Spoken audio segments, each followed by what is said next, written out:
வணக்கம்.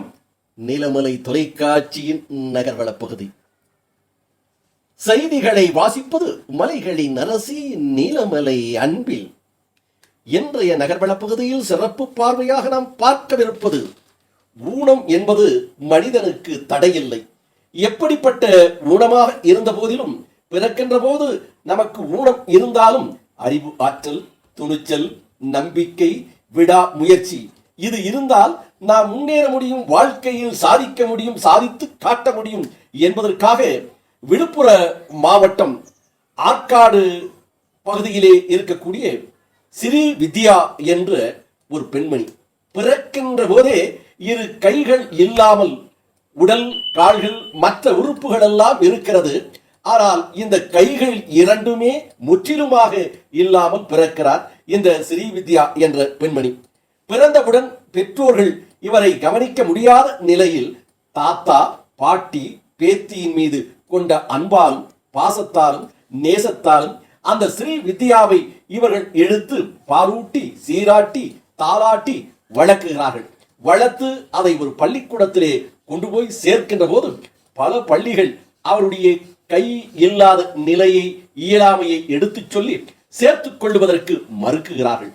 மறுத்த போதிலும் தாத்தாவுடைய பாட்டியும் அவருடைய விடாமுயற்சியால் பள்ளிக்கூடத்திலே சேர்க்கப்பட்டு அந்த ஸ்ரீ வித்யா அவர்களும் திறமையோடு படித்து கைகள் இல்லை என்ற அந்த எண்ணத்தையே மறந்து தன்னுடைய கால்களை கைகளாக மாற்றி எழுதுவதும் படிப்பதும் திறமையோடு செய்வதையும் திறமைப்பட்டு மன உறுதியோடு நிலையோடு அதை செய்து வெற்றி பெற்று BA BEd படித்து முடித்திருக்கிறார்.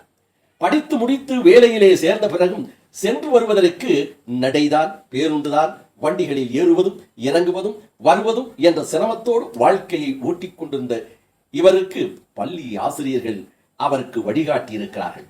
வழிகாட்டி இன்றைக்கு அவரே தன்னம்பிக்கையோடு ஸ்கூட்டியை ஓற்றுகின்ற திறனையும் ஆற்றலையும் பெற்று இன்றைக்கு தன்னம்பிக்கையோடு கையில்லை என்றாலும் மற்றவர்கள் எப்படி வாழுகிறார்களோ அதை போல வாழ்ந்து கொண்டிருக்கிறேன் என்று அவரே சொல்லும் காட்சி நமது நீலமலை தொலைக்காட்சியில். வணக்கம், என் பேரு வித்யாஸ்ரீ. விழுப்புரம் மாவட்டம் ஆற்காடு கிராமத்துல நான் இருக்கிறேன். எனக்கு பிறக்கும் போதே 2 கை இல்லாம தான் பிறந்தேன். அப்போ சின்ன வயசுல தாத்தா பாட்டி தான் என்னை வளர்த்தாங்க. அப்போ ஸ்கூல் படிக்கிறதுக்கு ஸ்கூல் சேர்க்கும் போது அவங்க சேர்க்க முடியாம ரொம்ப சிரமப்பட்டாங்க எங்க பாட்டி. இருந்தாலும் அவங்க போராடி ஸ்கூல்ல என்னை சேர்த்துட்டாங்க. சேர்த்து என்னை படிக்க வச்சாங்க. நானும் நல்லபடியா படித்தேன்.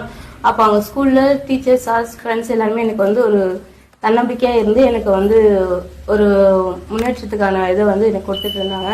அதன் மூலியமா நானும் நல்லா படிச்சு வந்தேன். இப்போ MA BEd நான் முடிச்சிருக்கிறேன். வேற ஒரு இடத்துக்கு போனோம்னா நான் பஸ்ல தான் போயிட்டு டிராவல் பண்ணிட்டு வந்துட்டு இருக்கணும். ரொம்ப சிரமப்பட்டுட்டு இருந்தேன். இப்போ அந்த சமயத்துல மீடியா மூலமா ஜோதி சார் ஒரு வீடியோ போட்டிருந்தாரு. அதை பார்த்துட்டு சார் ஒருத்தர், ரவி சார் ஒருத்தர் வண்டி எனக்கு ஸ்பான்சர் பண்ணாரு.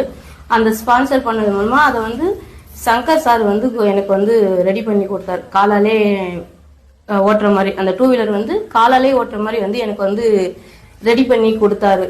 இப்போ மாற்றுத்திறனாளிலாம் வண்டி ஓட்டுறதுனாலே கொஞ்சம் சிரமப்படுவாங்க. எனக்கு 2 கை இல்லாததுனால எப்படி எல்லாரும் சொல்லிட்டு இருந்தாங்க. ஆனா இருந்தாலும் அதெல்லாம் சங்கர் சார் நல்லா கரெக்டா பர்ஃபெக்டா எனக்கு முடிச்சு கொடுத்துருக்காரு.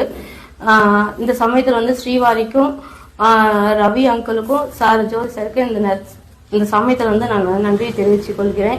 இப்போ இதன் மூலியமா நான் வெளியில இப்ப எங்கன்னா போகணும்னா என்னால தன்னிச்சையா போயிட்டு வர்றதுக்கு ரொம்ப உதவியாகவும் இருக்குது.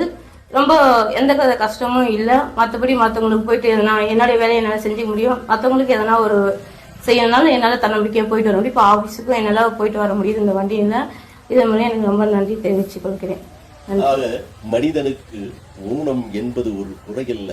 அவனுடைய உள்ளம் துணிவும் தன்னம்பிக்கையும் விடாமுயற்சியும் ஆற்றல் மிக்க அறிவே அவர்களை உயர்ந்த இடத்தில் கொண்டு செல்லுகிறது என்பதற்கு இந்த ஸ்ரீ வித்யா ஒரு உதாரணம் என்று சொல்லி இத்தோடு நகர்வளம் நிறைவு பெறுகிறது.